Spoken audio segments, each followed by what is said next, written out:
मिसिंगचा विभाग यांच्याकडून दर महिन्याला त्याचा आढावा घेत असतो आणि त्याच्यासाठीच्या उपाययोजना अवलंबन करत असतो। यामध्ये ऑपरेशन मुस्कान हे राज्य महिला आयोगाने सातत्याने पाठपुरावा करून सुरू केलेल्या ऑपरेशनमध्ये पोलिसांनी चांगल्या पद्धतीचा प्रतिसाद दिला आणि यामध्ये मिसिंग केसेस ज्या आहेत त्या सापडण्यासाठी मोठ्या प्रमाणात आपल्याला चांगल्या पद्धतीचा प्रतिसाद मिळालेला आहे। या सगळ्या घटना जर पाहिला तर एनसीआरबीचा अहवाल येण्यापूर्वी राज्य महिला आयोगाच्या वतीनं संपूर्ण जिल्ह्याची आकडेवारी एकत्रित करत राज्यातून मिसिंग होणाऱ्या महिला आणि त्यांचा शोध तपास करत असताना त्या काही यंत्रणेमध्ये आपल्याला त्रुटी आढळत असेल तर त्यामध्ये दुरुस्त करून काय करता येईल याच्यासाठी प्रभावी अंमलबजावणी केली। यामध्ये आम्ही आता मिशन ई सुरक्षा असेल, सायबर सुरक्षा असेल, अतिशय चांगल्या पद्धतीचे हे उपक्रम संपूर्ण राज्यभरात राबवलेत। अधिवेशनाच्या काळामध्ये प्रथमच राज्य महिला आयोगाच्या वतीनं अधिवेशनामध्ये विधिमंडळामध्ये नागपूरला मिशन ई सुरक्षा हे लोकप्रतिनिधींसाठी राबवलेला उपक्रम होता आणि तोच आता आम्ही राज्यभरात घेऊन जातोय। नागपूरमध्ये उपक्रम राबवल्यानंतर आता मुंबईमध्ये घेतोय, ठाण्यामध्ये घेतोय, ज्याच्या माध्यमातून कॉलेज वयीन तरुणींपर्यंत पोहोचता येईल, यंग जनरेशनपर्यंत पोहोचता येईल आणि खऱ्या अर्थाने ही सायबरची ओळख त्यांना करून देता येईल। त्याच्यामुळे मला असं वाटतं की आकडेवारी येत असताना निश्चितपणे त्याची चाचपणी झालीच पाहिजे, पण ही आकडेवारी येत असताना त्याच्यावरती उपाययोजना करणंही फार गरजेचं आहे आणि त्याच्यासाठी राज्य महिला आयोग हे सातत्याने पाठपुरावा करतो। महिला धोरण आतापर्यंत येणं खरं तर अपेक्षित होतं, कारण 2013-14 शेवट चाललं होतं। यंदा असं कळतं की ट्रान्सजेंडर यांना त्यामधून वगळण्यात आलं, त्यांच्यासाठी बहुजन विकास हा पूर्ण एक वेगळा विभाग असेल जो त्या ठिकाणी कार्यरत असणार आहे। पण हिवाळी अधिवेशन संपलं, 10 वर्ष झाले, आता कोविड पण संपला, महिला धोरण येणं अपेक्षित आहे। निवडणुकांच्या पूर्वी म्हणजे केंद्राने 33% आरक्षण दिलं, पण आपण एक न्यू पॉलिसी म्हणून राज्याने पुढे आलं पाहिजे, तुम्ही याचा पाठपुरावा करताय। याच्यामध्ये महिला धोरण आता येतच आहे, याच्यामधील महिला धोरणामध्ये काय काय असेल हे आदरणीय दादा सातत्याने त्यांच्या भाषणामध्येही सांगतात आणि आपल्याशी चर्चा करताना सांगत असतात। या महिला धोरणामध्ये सर्वाधिक प्राधान्यक्रमाने महिलांच्या मातृत्वाला देखील सन्मान दिलेला आहे। ट्रान्सजेंडरचा विषय राहिला त्याच्यासाठी आम्ही राज्य महिला आयोगाच्या वतीनं पाठपुरावा करतो आणि मला महाराष्ट्राला सांगायला निश्चितपणाने आनंद वाटेल की गेले 2 वर्षापासून राज्य महिला आयोगाच्या वतीनं आम्ही पाठपुरावा करत होतो की ट्रान्सजेंडरसाठी आरोग्य सुविधा देत असताना एक स्वतंत्र विभाग असावा आणि म्हणून ससून हॉस्पिटल पुणे येत्या 5 तारखेला आदरणीय दादांच्या उपस्थितीमध्ये ससून हॉस्पिटलमध्ये ट्रान्सजेंडरसाठीच्या असलेल्या स्वतंत्र विभागाचं उद्घाटन होतंय। माझ्यासाठी ही अतिशय समाधानाची गोष्ट आहे। आयोगाने पाठपुरावा करत असताना त्यांच्यासाठी असणाऱ्या सर्व ऑपरेशनच्या मशिनरीपासूनच्या सुविधा असतील, मेडिकल्स असतील आणि त्याच्या सुविधा देण्यासाठीचा प्रयत्न या माध्यमातून झाले आणि ट्रान्सजेंडरला एक सन्मान देत असताना आम्ही तुमच्यासोबत आहोत सांगण्याचा प्रयत्न, एक सन्मानाची भूमिका या माध्यमातून देतोय। त्यांचे प्रश्न अनेक आहे याची कल्पना आम्हाला आहे, पण क्रमाक्रमाने हे प्रश्न सोडवण्यासाठी आम्ही पुढाकार घेऊ। तुम्ही काल सुप्रिया सुळे आणि अमोल कोल्हे यांच्यावरती टीका करताना बोललात की अजितदादा पवार यांचं सहकार्य होतं म्हणून हे 2 नेते जे आहेत ते खासदार झालेले आहेत, परंतु तुमच्या विरोधी पक्षाकडनं तुमचाच इतिहास काढला जातो की 2012च्या पुणे महानगरपालिकेच्या निवडणुकीत तुम्हाला मनसेच्या उमेदवारांसमोर अर्धी मतं मिळालेली होती, त्यामुळे तुम्हाला गेल्या 10 वर्षात तुमच्या पक्षाने काम उभं केलं। मी त्यावेळेस नवीन होते 2012च्या दरम्यान आणि मी निवडणुकीला उभी राहिल्यानंतर त्या इतिहास ज्यांनी काढलाय त्यांनी अजून थोडं पाठीमागे जाऊन अजून इतिहास काढावा। मी ज्यावेळेस निवडणुकीला उभी राहिली त्यावेळेस राष्ट्रवादी काँग्रेस पक्षाचेच विद्यमान 2 नगरसेवक अपक्ष म्हणून उभे राहिले होते आणि ती मतं होती ती माझी वैयक्तिक मतं होती, पक्षाची मतं विभागली गेलेली होती आणि माझा इतिहास काढून कोणाचं भविष्य बदलणारं नाहीये।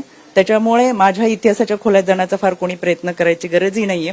माझ्या इतिहासामुळे त्यांचे मताधिक्य वाढणारही नाहीयेत।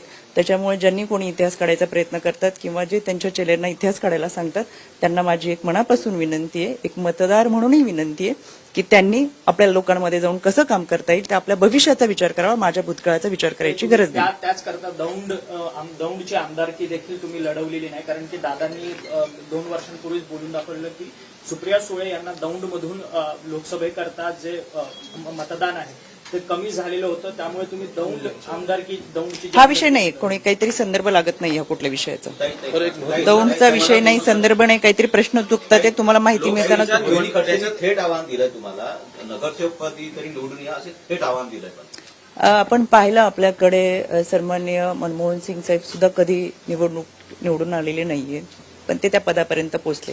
निवडणुकीवरून कोणाचं कर्तृत्व पात्रत्व ठरत नाही आणि कोणताही राजकीय वारसा मला नसताना मी राज्य महिला आयोगाचे अध्यक्ष या पदापर्यंत आले।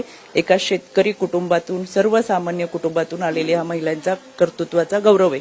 त्याच्यामुळे अशा टीका टिप्पणी करून त्यांचं खच्चीकरण किंवा स्वतःच्या मनाचं समाधान करून जर कोणी घेत असेल तर त्यांना लखलाभ असो।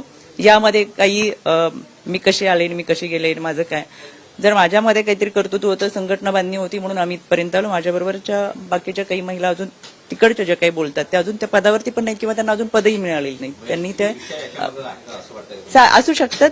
त्याच्यामुळे मला त्या खोलात फार जायचं नाही. मला एवढंच सांगायचंय, प्रत्येकाचं कर्तृत्व असतं, प्रत्येकजण त्या कर्तृत्वाची लढाई तिच्या ताकदीवरती लढत असतं.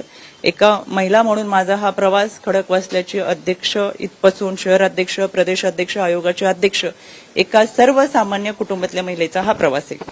आणि म्हणून मला असं वाटतं शेतकरी कुटुंबातून आलेल्या महिलेचा हा प्रवास तो 18 वर्षाचा प्रवास आहे. मी पूर्वी बचत गटांचं काम केलेलं आहे आणि त्यानंतर राजकारणात आलेली आहे. त्याच्यामुळे माझे पती आमदार आहेत, माझे पती खासदार आहेत, माझ्या घरामध्ये कोणी आमदार खासदारकी आहेत, वडिलांची आहे, भावाची आहे, म्हणून मी या खुर्चीवर बसले. 18 वर्षानंतर असं झालेलं नाहीये. मी ज्या संघर्षातून संघटनेतून आलो त्याचा मला अभिमान आहे. टीका करतायत, पण नवीन वर्षाच्या काही शुभेच्छा आहेत का त्यांना तुमच्या? कुणाला? रोहिणी खडसेंना. मी आपण आज तर कोणालाही शुभेच्छा देत नाही. त्यांच्या सगळ्या महाराष्ट्राला दिलेत म्हणलं, वेगळ्या शुभेच्छा कोणाला काही द्यायच्या त्या, आणि त्यांना शुभेच्छा द्यायला आमच्या वाघिणी पाठीमागे आहेत.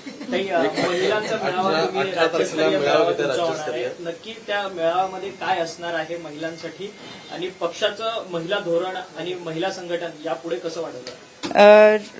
आदरणीय दादांनी जो निर्णय घेतला त्या दादांच्या पहिल्या दिवसाच्या निर्णयापासून महाराष्ट्रातल्या बहुसंख्य महिला दादांसोबत आल्या आणि याचा आम्हाला अभिमान वाटतो की दादांनी पहिल्या दिवसापासून जे निर्णय घेत गेले. मध्ये आदितीताईंनी जो निर्णय घेतला त्याच्यामध्ये दादांचा सहभाग, लेक लाडकी योजना असेल, आमच्या महिलांसाठी डीपीडीसी मध्ये एकतरी महिला सदस्य असावी अशी आम्ही मागणी बैठकीमध्ये केली. दादांनी ती तात्काळ मान्य केली. आज आपण पाहतो छत्रपती संभाजीनगर असेल, नाशिक असेल, अशा अनेक भागांमध्ये आज आमच्या महिला या निर्णय प्रक्रियेमध्ये येतात.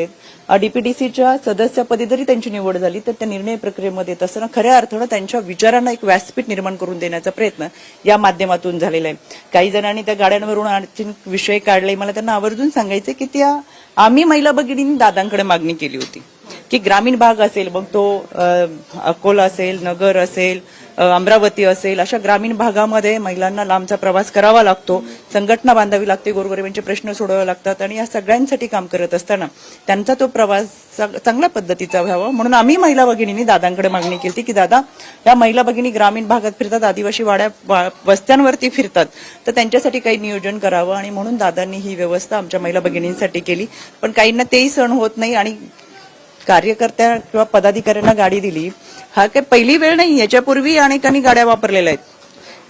त्याच्यामुळे ह्या ज्या विषयांचं सातत्याने दादांवरती बोलणं आणि टीका करणं हे काही जणांचं आता भांडवल झालेलं आहे की दादांवरती बोलायचं मोठं व्हायचं का, दादांवरती बोलायचं आणि मोठं व्हायचं. तर त्यांनी हे असे सगळे कामं बंद करावीत. दादांचं काम करतात, रोखठोक दादा महाराष्ट्राला माहीत आहेत. कुणी कितीही टीका टिप्पणी केली तर त्याचा फरक जनमानसावर पडणार नाही. विकासाचा वादा घेऊन चालत असताना महाराष्ट्राचा विकास ज्या पद्धतीने होणार आहे ते दादा काम करतात आणि हे महाराष्ट्राची जनता दादांसोबत उभी आहे. अंजली दमानियांवरती टीका करतायत, त्याच अंजली दमानियांनी भुजबळांवरती सुद्धा त्या फर्नांडिस कुटुंबाच्या संदर्भात मला वाटतं त्याच्याबद्दलचं भुजबळ साहेबांनी व्यवस्थित स्पष्टीकरण दिले. मला त्या विषयात जायचं नाही. कर्जतच्या अधिवेशनात दादांनी दम भरला होता सर्व सेलच्या प्रमुखांना की नियुक्त्या प्रत्येक जिल्ह्यात प्रत्येक 354 तालुक्यात कराव्या. मात्र महिलांच्या नियुक्त्या तर आजही तर महाराष्ट्रामध्ये अनेक तालुक्यांमध्ये चुकीची माहिती तुम्हाला कोणी दिली? प्रत्येक सेलमध्ये तर आता बघितलं तुम्हाला माझी यादी देते, माझी यादी तुम्हाला देते. आपल्या सगळ्या अध्यक्षांच्या याद्या द्या.